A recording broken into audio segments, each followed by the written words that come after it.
What's up, everybody? Welcome to Best Massage Tech, where today I'm taking a look at the Bob & Brad T2 massage gun.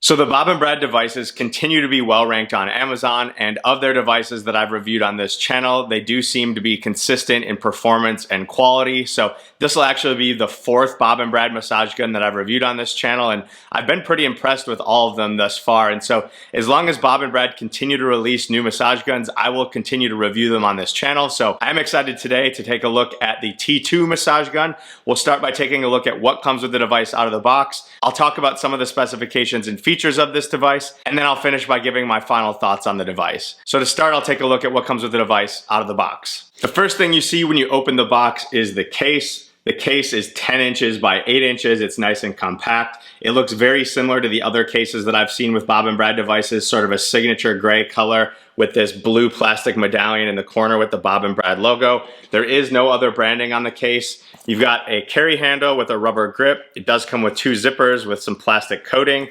When you open the case, you'll see everything that comes with it does have its own spot inside the case. So as you open it here, you've got the device and the attachments on the bottom, and then you have a little mesh pouch on the top part that's got a couple pieces of paperwork. I'll start by taking a look at the device here. So the device has two different colors. It's got sort of a dark gray and then a shiny black. The handle does have a little matte black rubber grip on it. The handle itself is a pill-shaped handle, so it's not circular. It's nice, good hand feel, easy to grip. You've got a power button on the back. You've got Bob & Brad branding on either side, and then you have some holes on the top and then either side of it just to help with venting for heat and noise. So that is what the device looks like. There's no power button or anything on the bottom. It's just this one power button that controls the device. So that is what the device looks like. Then moving into the top half of the case here, it does come with a USB-C charging cable. So inside this pouch, they do recommend you fully charge the device before first use.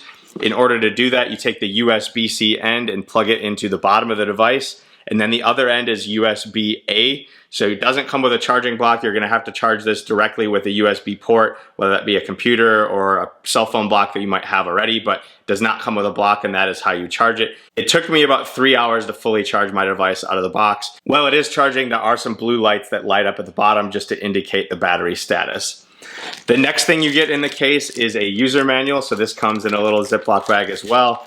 Inside this, you also have a little rubber gasket. So I'll just pull that out. This is just an extra gasket for your attachment heads, which I'll show after this. But in the instruction manual, it's just a quick start guide on how to use the device, what each individual component is. And then you actually have some guide in the back just telling you how long to use different attachment heads on different body parts. So if you've never used the device, make sure you check that out.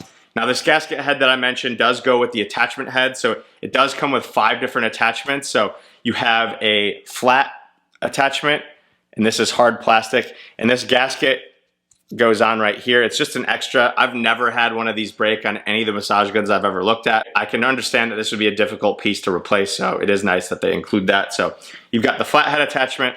You have a cushion attachment. So this has got some give to it. You can kind of hear a little bit of air in it. So it's a little bit softer, has a little bit more give. You have a hard plastic bullet attachment. So this is hard. This is a girthier bullet attachment that I've seen on some other devices.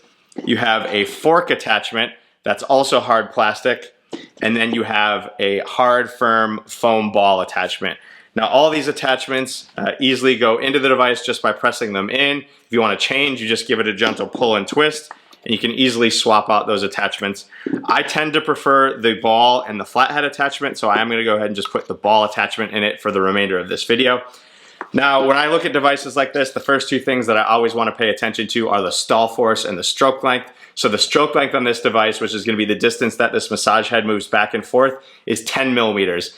For me personally, that's a little bit on the low side. I tend to prefer devices that are closer to 16 millimeters, but 10 millimeters is pretty standard in the massage gun space. A lot of devices have 10 millimeter stroke lengths. Just for me personally, it feels a lot more vibrational. The stall force on this is advertised to be 44 pounds. I will go ahead and show that here in a second. Just one more thing about the stroke length. While I do advertise it as 10 millimeters, I did measure it and it is truly 10 millimeters. I have had devices in the past where they claim one distance. It doesn't actually measure to that. this is measured out to be actually 10 millimeters. So now in terms of the stroke length, again, they advertise that as 44 pounds, so I will go ahead and show that. This is a 5-speed device, so in order to turn the device on, you just press and hold this button on the back, and it will come on to the first speed.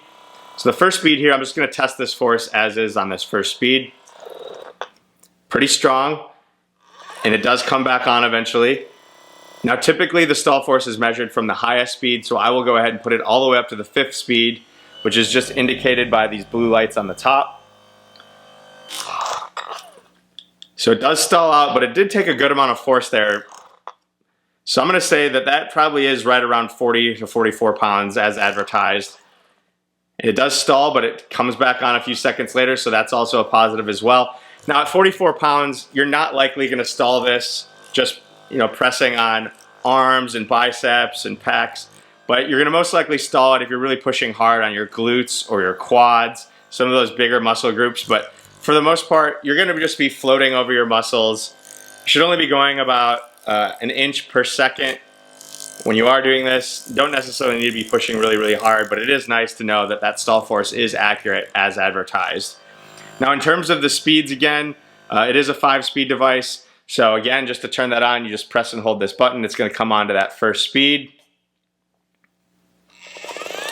So this first speed is going to be 2,000 percussions per minute.